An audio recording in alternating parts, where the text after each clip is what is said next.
today's beautiful evening, I will discuss critical stylistic, exploring language and power, analyzing how language shapes meaning in ideologies.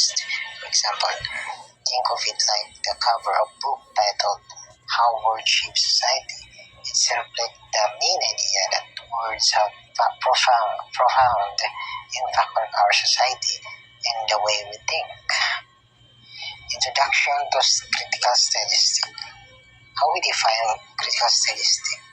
Critical stylistic studies how language influences people's thoughts and actions. It shows how words reflect power, beliefs, and social rules.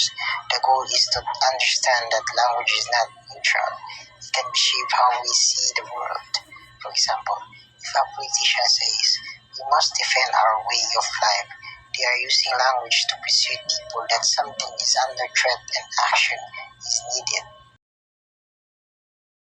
Key concept in critical stylistic. Ideology. Language carries beliefs and ideas often without us realizing it. For example, when a company says we value teamwork, is it promoting a belief that working together is important? Power. Words can show who is control or has authority. For example, a boss saying you need to finish this task today shows authority over the employee. Next is representations.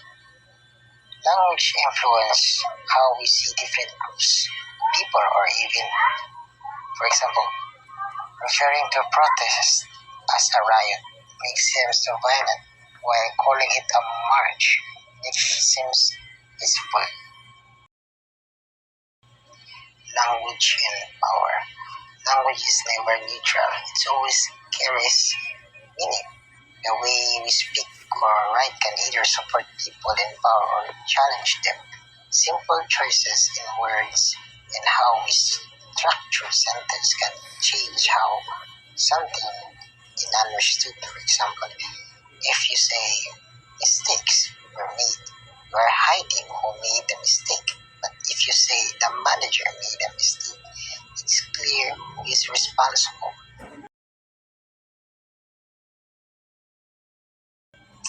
Methods of analysis. There are ways to analyze how language works. First is word choices. Specific word can carry different meaning or show bias. For example, calling someone freedom fighter sounds positive, while calling them a terrorist sounds negative, even if they are the same person. Sentence structure. Active voice shows who did something, while passive voice can hide the goal. Example, the government passed the law. Tell us who made the law. While the law passed hides who made the decision. It says that when you say active voice like the government passed the law, it's clear who took actions. It's direct affront, but when you say the law was passed, it leaves out who made the decision making, either big, video, or unclear. Basically, active voice tells you exactly who did something, while passive voice can hide the information. Presupposition. These are hiding assumptions that influence how we think about something. Presuppositions, for example, if someone says even she could do it, it implies that they didn't expect her to succeed. The phrases even she could do it suggests a surprise that disbelief that the person mentioned was able to accomplish something. This implies that the speaker had no expectation of that person's ability to succeed in the task. The word even emphasizes the unexpected nature of their success, possibly suggesting that others who were assumed to be more capable may have struggled or failed.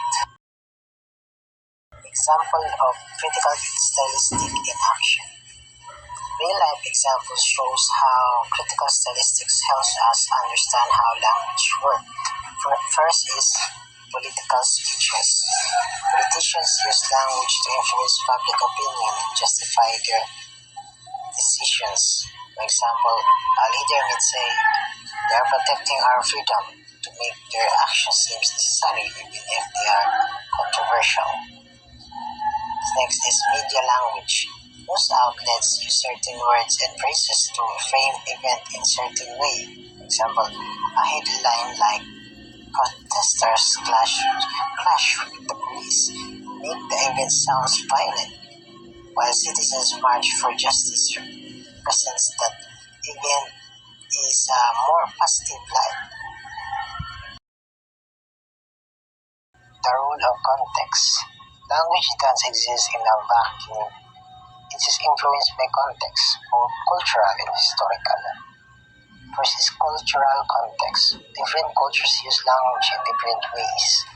What is acceptable in one culture may be rude in another. For example, in some cultures, addressing someone directly can be seen as a rude, while in others it's considered a sign of honesty. Next is historical context. Language changes over time, so the meaning of the word can shift based on when and where they are used. For example, the word gay used to mean happy, but now it's more commonly used to refer to sexual orientations. Practical application. Critical statistics can be useful in different areas of life. First, in media analysis, you can spot bias in how news stories are written. For example, by comparing how different news channels reports on the same event, you can see how word choices create different perspectives. In literature, you can analyze how authors use language to convey deeper meaning. For example, in George Orwell's in 1984, language is used to control how people think, showing how words can create or limit freedom. Next is in everyday conversations, you can recognize when people use language to influence or control others. For example, if someone says, you always do this, they may be exaggerating to shift blame.